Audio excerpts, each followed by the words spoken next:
അസ്സലാമലൈക്കും. എല്ലാ കൂട്ടുകാർക്കും ഇന്നത്തെ വീഡിയോയിലേക്ക് സ്വാഗതം. അപ്പോൾ കൂട്ടുകാരെ, നമ്മളെ അമ്മച്ചി പുത്തമ്പള്ളി പോവാത്ര. അപ്പോൾ പുത്തമ്പള്ളി പോകണമെന്നും പറഞ്ഞിട്ട് ഈ ആർത്തിങ്ങ പോകണം. ഈ അസുഖം വന്നാൽ ഉള്ള കേട്ടോ. അപ്പോൾ അതിന് ഡ്രസ്സ് സാധനങ്ങളൊക്കെ എടുത്തൊക്കെ ഉണ്ടെന്ന്. അപ്പോൾ ആൾ ഇറങ്ങി പോകാനുള്ള ഒരുക്കത്തിൽ തന്നെ എന്തായാലും ഞാൻ പോകുമെന്ന് പറഞ്ഞിട്ട്.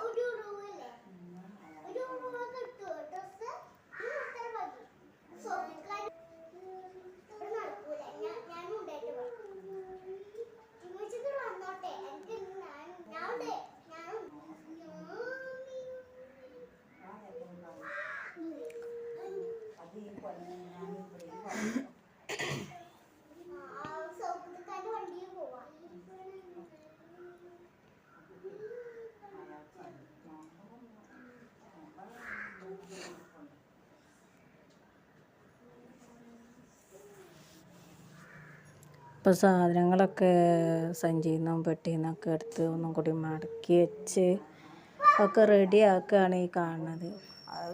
ഇപ്പം ഇന്നെങ്ങനെ പുറത്തൊക്കെ ഇറങ്ങി പോകാനുള്ള പരിപാടിയിലാണ്.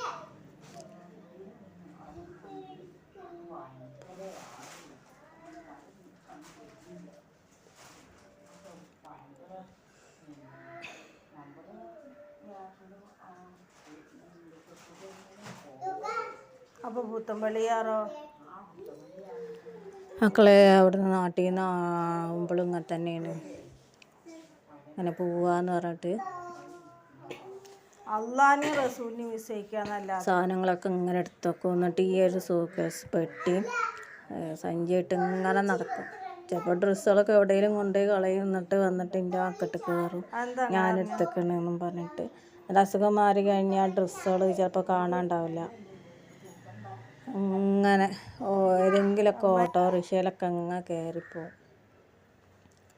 എന്നിട്ട് എവിടെയെങ്കിലുമൊക്കെ കറങ്ങിയാണ്ട് വരും. ഓട്ടോറിക്ഷയിൽ കയറുമ്പോൾ വണ്ടിക്കാർക്ക് അറിയില്ലല്ലോ. കുറച്ചാണ്ട് എത്തിയാൽ അതിൻ്റെ വർത്തമാനം കേട്ടാൽ മനസ്സിലാവും വലിയ ലെവലില്ലാന്ന്. ചിലപ്പോൾ ഏതെങ്കിലും അറിയണോടത്ത് ആക്കാന്ന് വെച്ചാൽ ഒരു വീട് പറഞ്ഞു കൊടുക്കാനും അറിയണ്ടാവില്ല.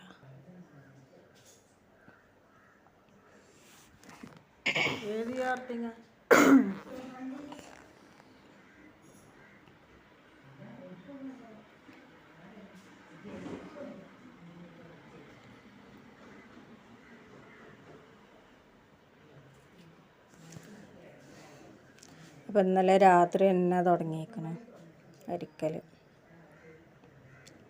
പോവാന്നും പറഞ്ഞുകൊണ്ട്.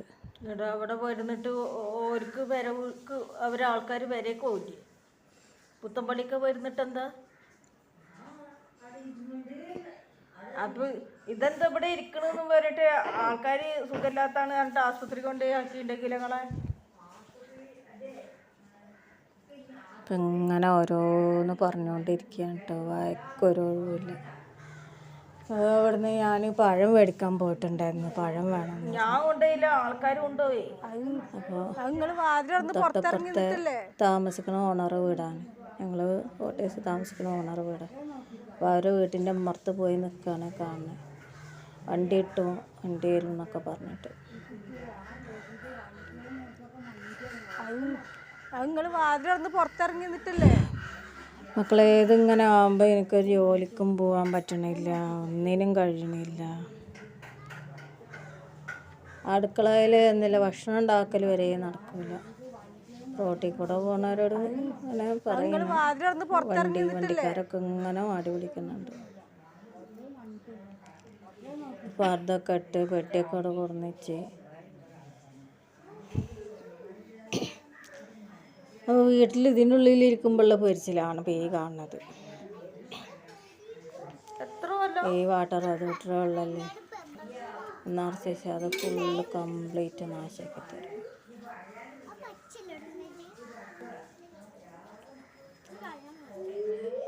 എന്ത് ചെയ്യാനാ, ഇതൊക്കെ തന്നെ അവസ്ഥ. ഇതിൻ്റെ ഉള്ളിൽ വീട്ടിൻ്റെ ഉള്ളിൽ ആകെ കീഴ്മേലും മറിച്ചിടും.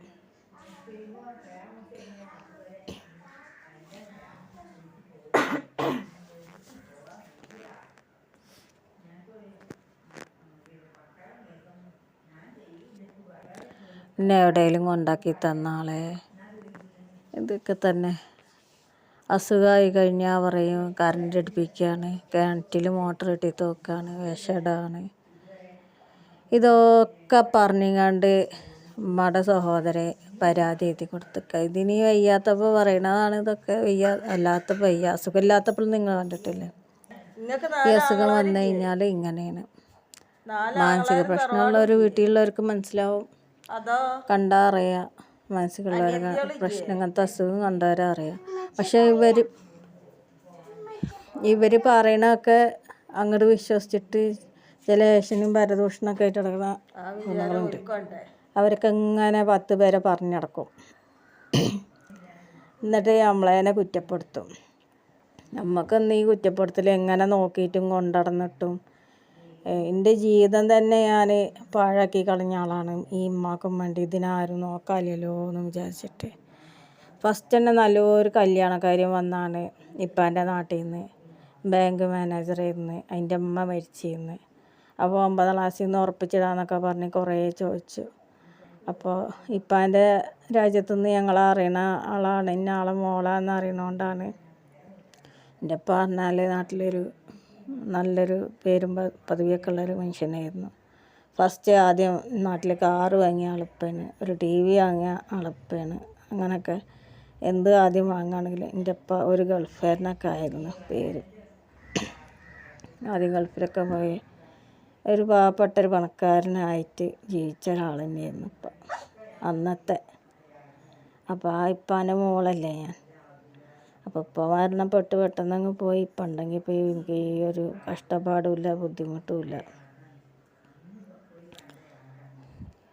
അപ്പോൾ അതൊക്കെ ഇങ്ങനെ പറഞ്ഞ് 2-3 പ്രാവശ്യം വന്ന് ചോദിച്ചു. ഇപ്പം ഞാനാണ് വിസമ്മതിച്ചത്. ഒരു മകനാണ്. അപ്പോൾ അവർ വീട്ടിൽ നിൽക്കേണ്ടി വരും പറഞ്ഞു.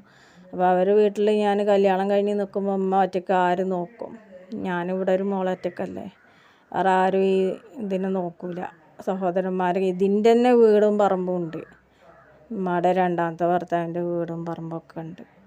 ആ വീട്ടിൽ നിൽക്കാനുള്ള അവകാശമുണ്ട്. പക്ഷെ ഇതിനെ തല്ലി പുറത്താക്കിയിട്ട് മുതലൊക്കെ 2ാമത്തെ ആങ്ങളെ കൈവശപ്പെടുത്തി. എന്നിട്ട് ഇനിയിപ്പോൾ സഹോദരി ഒറ്റക്കാണ്, അതൊരു പെണ്ണല്ലേ, സുഖമില്ലാത്ത ഒരാളല്ലേ, രാത്രി ഇവിടെ കിടന്ന് നിന്നോട്ടെ, കുറച്ച് കാലമൊക്കെ മക്കൾ കല്യാണം കഴിഞ്ഞ് പോയി ആരാ വീട്ടിൽ നിൽക്കണ്ടേ. പക്ഷേ ഇതിനെ നിർത്തിയില്ല.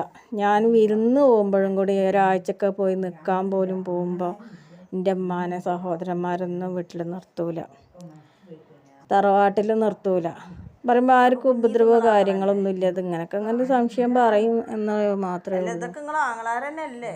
പക്ഷെ ആരും പിന്നെ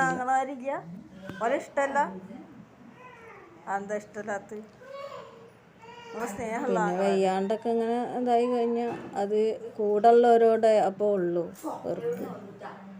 ആ ഒരു ഇതുകൊണ്ട് ഞാൻ എൻ്റെ ജീവിതം വരെ എന്താ പറയുക, തോനെ മക്കളുള്ളടത്തൊക്കെ വിവാഹം കഴിഞ്ഞ് പോയാൽ മതി വിചാരിച്ചിട്ട്. എന്നാലല്ലേ നമുക്ക് നിൽക്കാൻ പറ്റുള്ളൂ. ഇളയച്ചി മൂത്തച്ചി നാത്തൂനൊക്കെ ഉള്ള വീട്ടിലേക്ക് പോയാൽ. അപ്പോൾ ഒരു മകനുള്ളൂ എന്നൊക്കെ പറഞ്ഞാൽ ഞാൻ കല്യാണത്തിന് സമ്മതിച്ചില്ല. ഞങ്ങൾക്ക് പഠിക്കണമെന്നും കുറേ പറഞ്ഞ് നോക്കി. പക്ഷെ ഇന്നൊക്കെ കഴിയായിരുന്നു. അന്നത്തെ കാലഘട്ടത്തിലല്ലോ വന്ന് 18 വയസ്സാകുമ്പോഴത്തേക്കാണ് പിടിച്ച് കെട്ടിക്കും. 17 വയസ്സ് ഇന്നലെ 18 വയസ്സായിട്ടും കല്യാണം നടക്കാൻ പാടുള്ളൂ എന്നും പറഞ്ഞിട്ട് ഞാൻ വാശി പിടിച്ചതാണ്. എന്നിട്ട് ആവണേന് മുന്നേ എനിക്ക് 10ാം ക്ലാസ്സിൽ ഇങ്ങനെ പോകണം എന്ന് പറഞ്ഞിട്ട് അന്നേ ഉണ്ട് ഇങ്ങനെ. അന്ന് ഞാൻ ചെറുതാവുമ്പോൾ ഇതിനൊന്ന് ഡോക്ടറെടുത്ത് കൊണ്ടുപോകാൻ കൂടി സഹായിക്കാൻ പോലുമില്ല ആരും.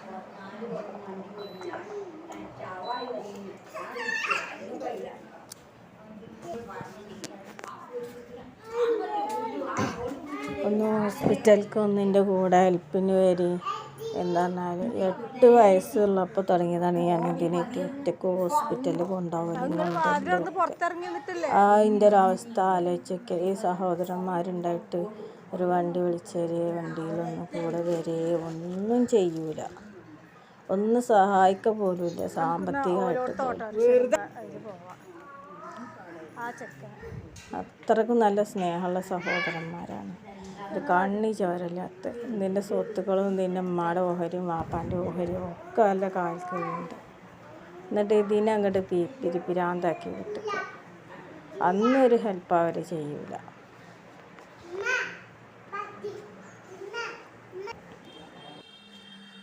അപ്പോൾ അതിങ്ങനെ പുത്തമ്പള്ളി പോകണം, യാർത്തിങ്ങ പോകണം എന്ന് പറഞ്ഞിട്ട് പെട്ടിന്നൊക്കെ ആയിട്ട് ഇങ്ങനെ ഇരിക്കുകയാണ്. അതിനൊരു ഇരിക്ക പുറതില്ല, കിടക്കുക പുറതില്ല, ഒന്നുമില്ല.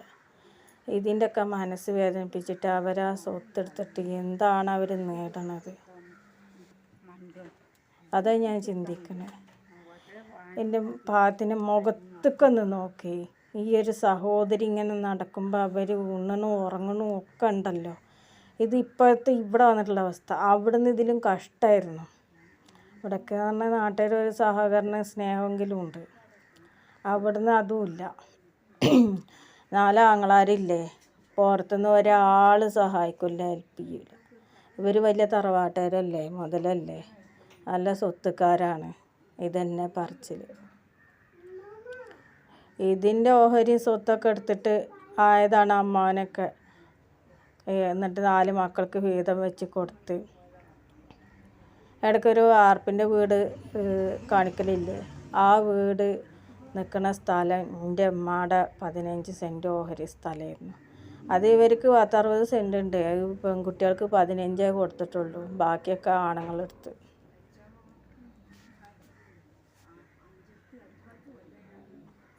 ഇതിനെങ്ങനെ വഴിയാധാരാക്കിയിട്ട് എന്താണ് അവർ നേടണത്?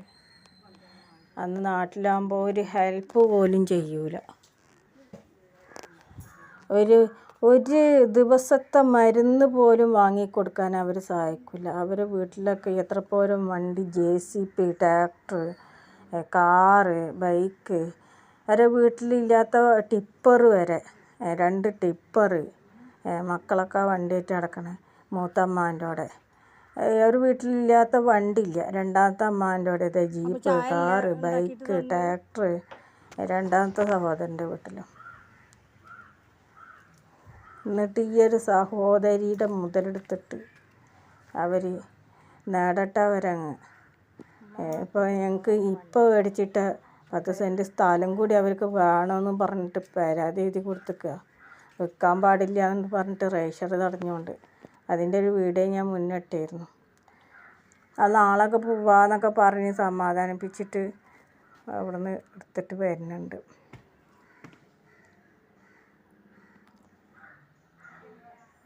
അസുഖമൊന്നും ഇല്ലാത്തപ്പോൾ നീറ്റ് നടക്കാൻ പോലും വയ്യാത്ത ആളാണ് ഇപ്പോൾ ഈ പെട്ടിയും ചാക്കൊക്കെ എടുത്തിട്ട് വരുന്നത് കേട്ടോ. ഇവർക്ക് ഇങ്ങനെ ആയി കഴിഞ്ഞാൽ ഒരു കുതിരശക്തിയാണ്. കിടക്കപ്പുറതില്ല, ഇരിക്കപ്പുറതില്ല, ഉറക്കമില്ല, സമയത്തിന് ആഹാരം കഴിക്കൂല, സമയത്തിന് കുളിക്കൂല. എന്തൊരു അവസ്ഥയാണ് റബ്ബേ ഇത്. ഈ കൂടുള്ളവരും കൂടി അനുഭവിക്കുന്ന കാര്യം ആലോചിക്കും മക്കളെ നിങ്ങൾ. ഇത് കാണുമ്പോൾ നമ്മളെ ഉള്ളിൽ എത്ര വേദന ഉണ്ടാവും.